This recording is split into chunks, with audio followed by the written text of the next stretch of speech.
जी, तो ये इसका जो सेकंड लास्ट एडवांटेज था सेंट्रलाइजेशन का, वो था feeling of uniformity and consistency.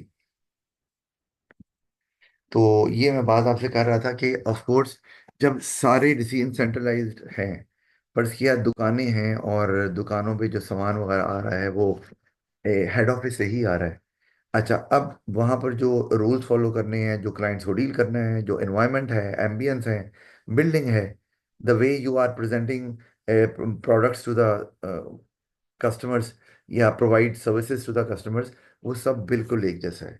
तो उससे ओवरऑल एक इमेज बन गया कि यार ये जहाँ भी जाएं तो एक सर्टन स्टैंडर्ड को ये फॉलो करते हैं। और यही ब्रांड को बिल्ड करने में हेल्प करता है। आपने याद रखना है कि अगर ब्रांड में यूनिफॉर्मिटी नहीं है तो इसका मतलब है वो ब्रांड ही नहीं है। पीपल वोंट ट्रस्ट, क्योंकि उन्हें नजर आ रहा है कि यार ये क्या बात है, कभी क्वालिटी कैसी होती है, कभी कैसी होती है, चाहे वो सर्विस की क्वालिटी हो या गुड की हो।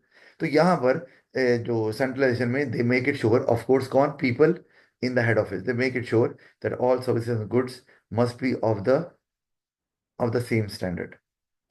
तो उसमें इवन के जो रिक्रूटमेंट वगैरह आप कर रहे हैं एम्प्लॉयज़ की, और उसके बाद उनको आप पोस्ट कर रहे हैं डिफरेंट एरियाज में, तो उसमें एम्प्लॉयज़ जो हैं उनका भी टेम्परामेंट, उनकी नॉलेज, स्किल, कम्युनिकेशन, वो भी आप देखते हैं। वरना तो अगर आप किसी लोकल मैनेजर को जिसकी एक पर्टिकुलर ब्रांच में ड्यूटी होती है, तो उसको अगर दे दें तो वो हो सकता है कि कोई वर्कर हायर कर ले जो कि उतनी कंसिस्टेंसी से वो सर्विस प्रोवाइड ना कर सकें या वो गुड अवेलेबल करके ना दे सकें। तो ये पॉसिबिलिटी है। तो इस केस में ये नहीं होगा। तो ब्रांड बिल्डिंग तो जरूर होगी। अच्छा, मेरी वॉइस नहीं आ रही, जस्ट अ मिनट। आपको मेरी आवाज़ क्लियर आ रही है? हाशिर, आपको आवाज़ आ रही है भाई? हाँ जी सर, आ रही है। वो उसको शायद कोई, मेरा ख्याल है कि प्रॉब्लम है। तो वो प्रॉब्लम मेरी नहीं है वैसे। एनीवे, मैं भेज दूंगा रिकॉर्डेड वीडियो, कोई बात नहीं। अच्छा, फिर considerable control over all operations. ठीक है ना, easier to keep business on track. मैंने एनालिसिस के लिए थोड़ा सा ये लिख भी दिया है कि जो भी डिसीजन लेना है ऑपरेशन से रिलेटेड, वो टॉप लेवल मैनेजमेंट ही लेगी। तो इसलिए वहां पर भी आपका कंट्रोल रहेगा कि किसी भी तरह से क्योंकि ऑपरेशन का मतलब है कि आप जो सर्विस प्रोवाइड कर रहे हैं कस्टमर्स को या जो प्रोडक्ट बना रहे हैं कस्टमर्स के लिए, उन दोनों की बात हो रही है ना। तो इसका मतलब है कि वो इम्पैक्ट करते हैं मार्केट में, मतलब, और कस्टमर भी वही इवेंचुअली उसी से सेटिस्फाई होता है, चाहे सर्विस हो चाहे गुड हो। तो उस पर आपका कंट्रोल है, तो आपको पता है कि क्या सर्विस दी जा रही है, कौन सा प्रोडक्ट जो है वो मार्केट में रिलीज किया जा रहा है फॉर द कस्टमर्स। तो जो भी आप इमेज पोर्ट्रे करना चाह रहे हैं वो आप कर पाएंगे आसानी से, क्योंकि आपका पूरा कंट्रोल है उसके ऊपर। आपको पता है कि इसी तरह खाली तो ऑपरेशंस की बात जमा कर रहा हूँ तो ये आता है। इसके अलावा आप कुछ कम्युनिकेट कर रहे हैं in the form of advertising या मार्केटिंग, तो उसमें भी अगर वो सेंट्रलाइज्ड है तो ऑफकोर्स आपको पता है कि व्हाट इज बीइंग कन्वेड। कुछ ऐसा कन्वे ना हो जिससे बिजनेस का जो इमेज है उस पर कोई क्वेश्चन रेज करे। तो उसमें भी आप एक मोहतात डिस्कशन के बाद या डिसीजन लेने के बाद आप डिसाइड करते हैं कि विच मैसेज टू बी रिलीज। जैसे कि मैं एग्जांपल देता हूँ कि कोई इशू आ गया है, कंसर्न, तो आप कभी भी वहाँ के लोकल मैनेजर को या लोकल जो इंचार्ज है उसको नहीं कहेंगे डिसीजन लेने को। वो टॉप लेवल को ही लेना है वैसे भी, ताकि वो डिसीजन लें जो कि ओवरऑल उस सिचुएशन को हैंडल कर पाए अच्छे से, कि अगर कोई नेगेटिव फीडबैक आ रहा है तो अगर, क्योंकि वो अगर रिलेटेड है एक से ज़्यादा ब्रांचेस में, अगर एक ही ब्रांच इससे रिलेटेड है फिर तो आप ये कह के अवॉइड कर सकती हैं कि इसमें एक इशू आ गया था। अगर ओवरऑल इशू आ रहा है तो फिर उसको डील करना है हेड ऑफिस में ही, और सेंट्रलाइजेशन वहाँ ज़रूरी है ताकि same message is convey to all the people जो कि डिफरेंट ब्रांचेस में जा रहे थे and they had an issue with some sort of service और सॉर्ट ऑफ अ प्रोडक्ट जो भी आ रहा है उनको मिल रहा है। डिसएडवांटेज की अगर हम सेंट्रलाइजिंग के डिसएडवांटेज की तरफ आ जाएं, तो एम्प्लॉय क्लोजर टू जॉब। अच्छा, एक मिनट। हाँ, employ closer to job is able to take better decision. मैंने आपको बताया था कि जॉब से रिलेटेड अगर डिसीजन है तो वो एम्प्लॉय को ही लेना चाहिए। ठीक है, क्योंकि एम्प्लॉय को ज्यादा पता है इस जॉब से रिलेटेड। जैसे कि अगर फैक्ट्री में चलो काम कर रहे हैं, समझ आती है कि क्या ये किसी मशीन पे काम कर रहे हैं, तो एम्प्लॉय से पूछें whether the machine is still effective to perform the job और नॉट। तो एम्प्लॉय को डिसीजन मेकिंग में इन्वॉल्व करें, ना कि खुद से डिसीजन लेके आप उस मशीन को चेंज कर दें। तो उसमें हो सकता है कि एम्प्लॉय वोंट फील कंफर्टेबल, या वो machine still was good enough to to be used, तो उससे आपकी एक्स्ट्रा कॉस्ट लग गई, जल्दी लग गई, और मुकम्मल मशीन की वियर एंड टीयर नहीं हुई और आपने पहले ही भेज दिया इसको, तो इससे बिजनेस की कॉस्ट भी बढ़ेगी। और एम्प्लॉय माइट स्ट्रगल कि अगर नई मशीन आ रही है तो उसको पहले उससे फेमिलियर होने में थोड़ा टाइम लगेगा। इसी तरह अगर आप क्लाइंट्स को डील करते हैं, आपका टर्शियरी सेक्टर बिजनेस है, तो वहां पर भी आपको पता है कि क्लाइंट को क्या इशू आ रहा है and how to address that issue quickly, as soon as possible. तो आप डिसीजन लेंगे, डिले तो होगा, लेकिन साथ में decision might not be taken in the benefit of the customer, जिससे ऑर्गेनाइजेशन को लगेगा हमने अच्छा डिसीजन ले लिया है, लेकिन चूंकि वो ग्राउंड रियलिटी नहीं जानते, इस वजह से इट माइट बैकफायर, या वो कस्टमर उससे सेटिस्फाई ना हो या कस्टमर सेटिस्फाई ना हो, and and up earning a bad name for the business. Huge burden on top level management shoulders. ये तो सारी बात है, क्योंकि सारे डिसीजन उन्होंने लेने हैं। ठीक है, अब कोई डिसीजन अगर उतना इंपॉर्टेंट नहीं भी है, या which does not require that much experience knowledge और एक्सपर्टीज, स्टिल वो भी उनको लेना पड़ रहा है। तो इससे मैनेजमेंट जो टॉप लेवल की है उन पर बर्डन अगर ज़्यादा है, तो जो उनके ज़्यादा इंपॉर्टेंट चीज़ है, जैसे कि आपने इंटीग्रेट करना है किसी बिजनेस के साथ, या आपका प्लान है to go abroad to set up one of the branch over there as well, तो ये डिसीजंस बहुत ज़्यादा इंपॉर्टेंट होते हैं। तो इस पे फिर उनको टाइम उतना नहीं मिलने वाला, क्योंकि वो ऑलरेडी ओवर बर्डन होंगे। फिर डीमोटिवेशन अमंग एम्प्लॉयज़, क्योंकि एम्प्लॉयज़ जो हैं उनको किसी किस्म का कंट्रोल या डिसीजन मेकिंग नहीं दी जा रही, और ना ही उन पे को ट्रस्ट शो किया जा रहा है। तो एम्प्लॉयज़ को फिर लगेगा कि इट इज, इसका मतलब उनको लगेगा कि यार, जब हम पे ट्रस्ट शो नहीं किया जा रहा, इसका मतलब है हम अपने पोटेंशियल को कैसे दिखाएं, जब हमें एम्पावर नहीं किया जा रहा। It is better to switch to some other organization where we have the liberty and we can show our potential to reach to the top of the level of management, to achieve self actualization, जो कि Maslow hierarchy of needs में भी आती है। जो top tier की need है वो यही है। तो ये एक प्रॉब्लम है, you might lose important employees which are crucial for the success of the business. Delay in making changes, सारी बात है, अगर आप खुद डिसीजन ले रहे हैं, तो जैसे मैंने पहले बता दिया हुआ है कि सम टाइम इशू ऐसा आता है कि you have to resolve it on the spot. एक कस्टमर गया, उसने एक कोई चीज लेकर आया, रिटर्न कर रहा है कि जी ये चीज में प्रॉब्लम है। अब आप एज अ मैनेजर कह रहे हैं कि इससे तो रिटर्न करेंगे तो कॉस्ट बढ़ेगी, कॉस्ट बढ़ेगी तो हेड ऑफिस हमें हमसे रिपोर्ट लेगा। तो हम फिर ये डिसीजन हेड ऑफिस पे ही डाल देते हैं। तो और अगर सेंट्रलाइज है तो हेड ऑफिस पे ही डालना पड़ेगा। आप कहेंगे सर आप एक दिन बाद आए, वो कस्टमर जो आपसे चीज लेके गया है वो बार बार क्यों आएगा? वो कहेगा क्या मैं मैं एम आई योर सर्वेंट, कि मैं बार बार आपके पास आऊँ, क्यों चीज आपने खराब दी है? तो ये it will create a bad image, a nuisance. तो और बाकी जो customers who are there to buy, उनको भी फिर ये एक इम्प्रेशन जाएगा इसका। तो वहां पर फौरी तौर पर इमीडिएटली उस इशू को एड्रेस करना है, ताकि वो ज्यादा बड़ा इशू ना बने। It should not reach to reach other people who are there in the shop. तो ये फिर नहीं हो सकता सेंट्रलाइजेशन में, उसमें तो टाइम लगेगा। ये प्रोडक्ट के केस में तो हो सकता है जहां पर आप मैन्युफैक्चरिंग कर रहे हैं, लेकिन जहां पे आपका रिटेल बिजनेस है वहां पर ये काम नहीं चलेगा। वहां पर तो मौके पे ही आपको काम करना है। अच्छा, फिर डिसेंट्रलाइजेशन की बात कर लेते हैं, तो इसमें ऑफ कोर्स ऑपोजिट है। डिसीजन मेकिंग पावर जो है वो आप सबऑर्डिनेट्स को दे देते हैं, और ये परमानेंट फिक्सचर है, जैसे मैंने आपको पहले बताया था। परमानेंट फिक्सचर होता है ये इस ऐसे स्ट्रक्चर में जो यहाँ पर डिसेंट्रलाइजेशन होती है वहां पर, यानी कि वहाँ स्ट्रक्चर जो है वो कोई ज्योग्राफिकल स्ट्रक्चर या प्रोडक्ट स्ट्रक्चर हमें नजर आ रहा होगा, या मैट्रिक्स स्ट्रक्चर नजर आ रहा होगा जो हमने पढ़ा है। तो उसमें स्ट्रक्चर ही ऐसा है कि हमेशा उसमें पावर्स जो है ना वो नीचे ही ट्रांसफर की जाएंगी। अब इसमें भी उसका रिवर्स है सेंट्रलाइजेशन का। लोकल डिसीजंस आप ले सकते हैं, जो और वो ज्यादा बेहतर डिसीजन ले सकते हैं जो क्लोजर टू द जॉब है। कौन से डिसीजन पर्टिकुलरली? अब यहाँ लिखा हुआ अलाउज मोर लोकल डिसीजंस, यानी कि जो वर्कर्स जिस एरिया में काम कर रहे हैं, जिस प्रोडक्ट पे काम कर रहे हैं, जिस सर्विस को प्रोवाइड कर रहे हैं, उनको जब डिसीजन दिया जाएगा, तो they exactly know the ground reality and what should be the best decision to take, या what would be the best solution to be presented for the problem. तो ये एक प्रॉब्लम, ये एक फायदा हो जाएगा, बिजनेस का इमेज अच्छा होगा, they find the best solution. Prepare low level managers for challenging roles, yes. जब डिसेंट्रलाइजेशन आप करते हैं तो फिर उसी से तो फिर आप बाद में प्रमोट करेंगे, because you know the employ very well, how skillful the employ is and how well the employ is able to handle different difficult situations. क्योंकि मुश्किल वक्त बता के नहीं आता, तो उसमें एम्प्लॉय जो जिसको एम्पावर किया गया वो किस तरह से उसको मैनेज कर रहा है, and then you can show trust on that employee and you can promote that employee to the higher level as well। और आपको बाहर से बंदे फिर नहीं रखने पड़ेंगे, पर्टिकुलरली फॉर इंपॉर्टेंट पोस्ट। तो आपका जो ओवरऑल कल्चर है उसमें कोई चेंज नहीं आएगा, क्योंकि नया एम्प्लॉई अगर आप नीचे लेकर आते हैं तो उससे कल्चर में चेंज नहीं आएगा। नया आप कोई एम्प्लॉई टॉप लेवल पे लेके आते हैं, तो वो that employee might like to bring a change in the organization, जो उसने सीखा है अपनी ऑर्गेनाइजेशन में। तो that would create uncertainty for the rest of the employees कि यार ये हम इस तरह तो कभी काम नहीं करते रहे।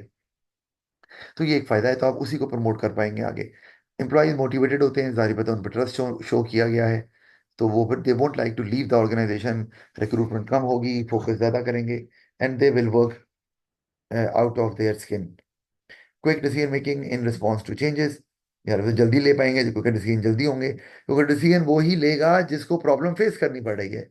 वरना तो सेंट्रलाइजेशन में वो डिसीजन ले रहा है जिसने प्रॉब्लम देखी भी नहीं है, उसको सिर्फ प्रॉब्लम रिपोर्ट की गई है, जो टॉप लेवल में बैठा हुआ है। तो वो कैसे बेस्ट डिसीजन ले सकता है? वो नहीं ले पाएगा, सारी बात है। जैसे मैं एग्जांपल आपको, चले आपको मतलब समझ तो आ गई है, लेकिन अगर मैं फिर भी एग्जांपल दे दूं कि एक दुकान पर एक कस्टमर आया और उसके साथ मिसबिहेव किया गया या उसने मिसबिहेव किया, अब आपको तो रिपोर्ट जाएगी ऊपर कि जी ये हुआ। आप वहां मौजूद तो नहीं थे, लेकिन अगर वहां मैनेजर जो उस वक्त उस टाइम पर मौजूद था, और that manager knows each and everything about that situation, तो वो कहीं बेहतर डिसीजन ले सकता है, whose fault is this and how to tackle that situation. इसको किस तरह से आपने सिचुएशन को वो करना है, डिसएंगेज करना है। अच्छा, फिर हमारे पास आगे डिसएडवांटेज को अगर देख लें, तो कॉन्फ्लिक्ट बिटवीन द डिवीजन में राइट, जाहिर बात है, अब हर डिवीजन अपना डिसीजन ले रही है, तो वो तो अपनी डिवीजन को ही देखेंगे ना, दूसरों पूरी ऑर्गेनाइजेशन को नहीं देख रहे होंगे वो।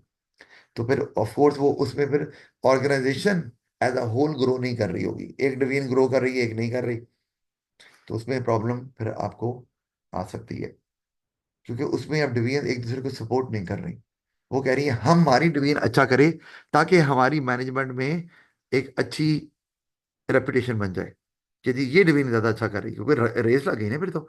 अगर आपको डिसीजन मेकिंग पावर आपको दे दी हुई है, तो अब तो रिस्पॉन्सिबल आप हैं, तो आपने तो कहना है कि यार हम अच्छा कर रहे हैं। फिर आप बाकी डिवीजन की परवाह नहीं करेंगे, even if you they want a little bit of support from other division, वो नहीं करेंगे कि यार इससे हमें हमारी डिवीजन वेरी स्लो, हमारे डिवीजन के ऑपरेशन थोड़े स्लो हो जाएंगे, तो हम क्यों स्लो करें। तो it would actually affect the whole organisation, might create confusion in the mind of consumers. ठीक है, ये भी आ गया, क्योंकि क्यों करेंगे, यूनिफाइड पॉलिसी मैंने लिखा है, एक ब्रांच में किसी और तरीके से हैंडल किया जा रहा है, प्राइस कोई और है, प्रोडक्ट की वैरायटी डिफरेंट है, और दूसरी ब्रांच में कुछ और है, तो फिर आप एक मिक्स में जा रहे हैं ना, तो फिर तो आप हर ब्रांच में जाएंगे भी नहीं, जो ब्रांच आपको अच्छी लगेगी वहां जाएंगे, और शायद आप फिर वहां पर जाना भी छोड़ दें, क्योंकि आपको लगेगा कि sometimes we get a good quality product, या we are entertained in the way we expect, or sometimes we are left alone, we are not given the importance we deserve, तो फिर वहां फिर आप चीज नहीं लेंगे। अच्छा, decisions might not be taken in the interest of the whole business, सारी बात है। मैंने बताया टनल व्यू, हर डिवीजन अपना सोचेगी, तो बिजनेस तो नीचे ही जाएगा फिर। एडवांटेजेस ऑफ, जैसे मैं आपको एग्जांपल देता हूँ, आपकी डिवीजन में जो है ना सेल बहुत ज़्यादा बढ़ रही है, और आपकी डिवीजन ऐसे मार्केटिंग टूल्स इस्तेमाल कर रही है जिससे आपको क्लाइंट्स ज़्यादा मिल रहे हैं। आप अपनी ब्रांच में कुछ ऐसी यूनिक चेंजेस लेकर आए हैं, अपने स्टाफ को डिफरेंट वे में ट्रेन किया है, कस्टमर को डिफरेंट वे में एंटरटेन कर रहे हैं, तो आपकी सेल ज्यादा हो रही है, तो आप दूसरी डिवीजन्स को क्यों बताएंगे ये वाला ये वाली टैक्टिक कि वो भी आपके बराबर आ जाए? तो आप कहेंगे लो भाई ये तो हमारे बराबर आ गए, तो हमें क्या एज। तो इन जब आप डिसेंट्रलाइज करते हैं, तो within the business there arises competition, and which is not at all healthy for the success of the organisation. एक डिवीजन के ग्रो करने से बिजनेस नहीं ग्रो करता, क्योंकि अगर एक डिवीजन ग्रो कर रही है तो वो बाकी डिवीजन की ग्रोथ को कॉम्प्रोमाइज कर रही है, क्योंकि वो नहीं उनके साथ कोऑर्डिनेट कर रही होगी ना। Advantages of high economies of scale में भी लॉस्ट। जाहिर बात है, अब हर डिवीजन जो है वो अपनी चीजें खुद बाय कर रही है, तो वो जो सेंट्रलाइज्ड बाइंग होनी थी वो नहीं हो रही, तो बल्क बाइंग नहीं होगी, तो वो आपको जो बल्क बाइंग एडवांटेज मिलता है वो भी नहीं मिलेगा। जो कॉस्ट आपकी कम होगी, जो डिस्काउंट मिलता है ना सप्लायर से, वो नहीं मिलेगा। फिर लोअर लेवल मैनेजमेंट अगर है, वो मैं आपको एग्जांपल देता हूँ कि आपका एक रेस्टोरेंट है, उसमें आपकी ना आपका सूप बड़ा मशहूर है, ठीक है, कौन से वाला? Chicken corn soup. तो अब आप चूंकि वहाँ डिसेंट्रलाइजेशन हुई हुई है, तो आप वेजिटेबल्स खुद खरीदते हैं, चिकन भी खुद खरीदते हैं। तो अब मशहूर है, आपने डिसेंट्रलाइज कर दिया, अगर स्ट्रक्चर को भी चेंज किया आपने, तो अब वो क्या कर रहे हैं कि अब वो जो जहां से वेजिटेबल्स और चिकन पहले आया करता था, अब वहां से नहीं आ रहा। क्यों? अब हर लोकल जो शॉप है, वो अपने करीब तरीन जो चिकन वाला या वेजिटेबल वाला होगा उससे रब्ता कर लेंगे, और हो सकता है कि उनकी क्वालिटी उस स्टैंडर्ड की ना हो जहां से हेड ऑफिस बाय कर रहा था। तो नाउ प्रॉब्लम अराइजेज, क्योंकि जब वेजिटेबल की क्वालिटी चेंज हो गई, चिकन की क्वालिटी चेंज हो गई, तो भाई taste will be compromise as well. तो ये एक प्रॉब्लम आ गया आपके लिए। तो ये एक इशू और आ सकता है आपको। अच्छा, फिर किधर थे हम? हाँ, decision may might not be taken in the trust of the whole, ये नहीं, सॉरी, ये low level management may not be expert in effective decision making. तो ये मैंने बता दिया, उनको नहीं पता कि वेजिटेबल्स को कैसे जज करना है या चिकन को किस तरह से एग्जामिन करना है कि ये रिक्वायर्ड क्वालिटी का है कि नहीं। उन्होंने देखा सर्जरी से और ले लिया, तो वो एक्सपर्ट नहीं है। तो ये एक प्रॉब्लम। वरना हेड ऑफिस तो एक एक्सपर्ट टीम हायर करेगा ना, जिसका काम है वेजिटेबल्स बल्क में बाय करना, चिकन बाय करना बल्क में, और सारी ब्रांचेस को फिर डिस्पैच करना। तो ये इशू आ जाएगा, और फिर इमेज पे इफेक्ट आएगा, लोग फिर वहां से सूप खाना छोड़ देंगे, आपकी यूएसपी चली जाएगी। Lack of uniformity and consistency, ये तो चलो आपको समझ आती है, ब्रांड इमेज इफेक्ट होगा। हर जगह क्वालिटी डिफरेंट, कस्टमर्स को डिफरेंट वे में एंटरटेन किया जा रहा है, और नो कंट्रोल ओवर ऑपरेशन, आपको कुछ नहीं पता कौन सी ब्रांच कैसे ऑपरेट कर रही है या अपनी प्रॉब्लम्स को किस तरह से हैंडल कर रही है। तो उसमें इवेंचुअली आपको पता चले जब पानी सर से ऊपर निकल जाए, और वो ब्रांच आपके क्लोजर के दहाने पर आ जाएगी, तब आपको पता चलेगा now it is no use crying over spilled milk. तो फिर वो बिजनेस की डिस्ट्रक्शन डिस्ट्रक्शन की तरफ ही रोल प्ले करेगा। अच्छा, इनफॉर्मल ऑर्गेनाइजेशंस, अच्छा ये हमने अभी तक जो पढ़ा है ना, ये फॉर्मल ऑर्गेनाइजेशन की बात हो रही थी। इनफॉर्मल ऑर्गेनाइजेशन का मतलब, अच्छा हम ना ऑर्गेनाइजेशन से मुराद सम टाइम पता क्या लेते हैं? हम लेते हैं कि एक फिजिकल बिल्डिंग है जिसको हम कह रहे हैं ऑर्गेनाइजेशन है। एक्चुअली ऑर्गेनाइजेशन का वर्ड निकला कहाँ से है कि जब आप सारे रिसोर्सेज को इकट्ठा करते हैं और वो एक सर्टन वे में जो है ना उनको यूज किया जाता है, यही ऑर्गेनाइजेशन ये होती है। या हम कहते हैं हम इकट्ठे ऑर्गेनाइज होने की जरूरत है यार हमें, यानी कि हमें इकट्ठे होकर प्लान करना है और फिर हमें उसके मुताबिक काम करना है। तो फॉर्मल ऑर्गेनाइजेशन के अंदर एक पहले से pre set rules and regulations होते हैं, और उनको सिर्फ फॉलो करना होता है। तो यानी कि उन्होंने ऑर्गेनाइज होने के रूल्स आपको रेगुलेशन दे दी होती हैं। इनफॉर्मल ऑर्गेनाइजेशन में होता नहीं है ऐसे, क्योंकि उनमें आप कुछ लोग जो एक जैसे होते हैं, लाइक माइंडेड, वो खुद से एक ग्रुप बना लेते हैं या ग्रुप्स बना लेते हैं, और फिर वो जो है ना वो काम कर रहे होते हैं इकट्ठे। अब उसमें कैसे? जैसे कि आपने अगर एक ऑर्गेनाइजेशन में काम कर रहे हैं, एक फॉर्मल ऑर्गेनाइजेशन के अंदर इनफॉर्मल ऑर्गेनाइजेशन मौजूद है, यानी कि फॉर्मल ऑर्गेनाइजेशन में एक इनफॉर्मल ग्रुप बना हुआ है जो कि काम कर रहा है, ठीक है। अच्छा, तो अब इनफॉर्मल जो organisation, informal groups of people जो होते हैं, वो बनते हैं, वो ऑर्गेनाइजेशन नहीं बनाती, आपने ये ध्यान रखना है, ठीक है। लेकिन वो काम करती हैं for the benefit of the organisation. जैसे कि यहाँ लिखा हुआ मैंने कि it is the formation of informal groups of people in the organisation, it is formed under the formal structure which is supposed to follow policies and rules set by the organization and governed by a system of a authority, and is governed by the system of social अच्छा, ये ना it is formed under लिख दिया मैंने ना, तो ये थोड़ा गड़बड़ हो गया, या ना नॉट लिखो, ये मिस हो गया मेरे से। मतलब it is not formed under the formal structure which is suppose to follow policies and rules set by, ठीक है, ये फॉर्म नहीं आएगा। ठीक है, तो ये वो क्या होता है, and is governed by, it is not formed under the ये, rather it is governed by the system of social relationship people have, यानी कि उनके उनकी आपस में दोस्ती हुई हुई है, एक सोशल रिलेशनशिप बना हुआ है, लाइक माइंडेड लोग हैं, एक दूसरे को पसंद भी करते हैं, तो वो फिर आपस में एक इनफॉर्मल ग्रुप बना लेते हैं। और वो इनफॉर्मल ग्रुप जो है वो बिजनेस के फायदे के लिए भी काम कर सकता है। मतलब उसमें अगर इनफॉर्मल ग्रुप बना हुआ है तो बिजनेस कोई अपनी कम्युनिकेशन को स्प्रेड करने के लिए इसका इस्तेमाल कर सकते हैं, कि यार आप अपने दोस्तों में ये इन्फॉर्मेशन स्प्रेड करें, क्योंकि आपके थ्रू अगर जाएगी तो लोग उसको, उसकी क्रेडिबिलिटी को एक सर्टन स्टेटस देंगे कि यार ये हमारे फायदे की बात ही होगी। हमारे से जाएगी तो जारी बात है लोग उसको एम्प्लॉयज किसी और एंगल से देखेंगे। इसी तरह से आप अगर फॉर्मल स्ट्रक्चर के अंदर, चूंकि आपको पता है आपकी बाउंड्रीज होती हैं, आपका रोल, आपके रोल डिफाइन होते हैं, तो इनफॉर्मल जो ऑर्गेनाइजेशन होती है इसमें आपकी जो बाउंड्रीज होती हैं वो खत्म हो जाती हैं। एग्जाम्पल देता हूँ आपको, कि आपका एक बॉस है और आप उसके नीचे काम कर रहे हैं, तो एक सर्टन रिलेशनशिप आपका जो कि ऑर्गेनाइजेशन ने सेट किया हुआ है आप उसमें रह के काम करते हैं लेकिन वो आपका हमसाया भी है, और आप इकट्ठे इवनिंग वॉक भी करते हैं, और आप हॉलीडे भी इकट्ठे स्पेंड करते हैं, घूमने भी जाते हैं। तो आप इकट्ठे घर आ गए और इकट्ठे बैठ के आप एक, आपने प्रोजेक्ट पे काम शुरू कर दिया है, जबकि वो इस तरह काम नहीं होना था। फॉर्मल स्ट्रक्चर में एम्प्लॉय का अपना रोल था और बॉस का अपना रोल था, लेकिन वहां पर इनफॉर्मल ऑर्गेनाइजेशन में आप दोनों इकट्ठे काम कर रहे हैं। ठीक है, घर पे भी थोड़ा सा टाइम दे रहे हैं और ऑर्गेनाइजेशन के अंदर भी उस पर काम किया जा रहा है, लेकिन रूल्स फॉलो नहीं कर रहे। वो जो प्रिंसिपल्स हैं कि जी ये एम्प्लॉय का काम है, ये बॉस का काम है, वो नहीं हो रहा।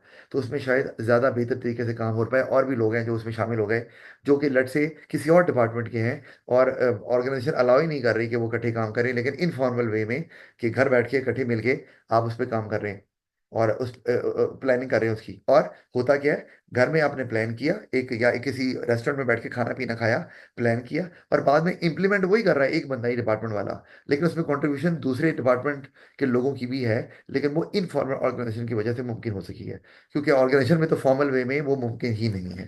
तो इसीलिए यहाँ पर आपने इसको ऐड कर देना है कि इट इज नॉट फॉर्म्ड। जी, अब कोई यहाँ तक कोई सवाल है तो पूछ लें।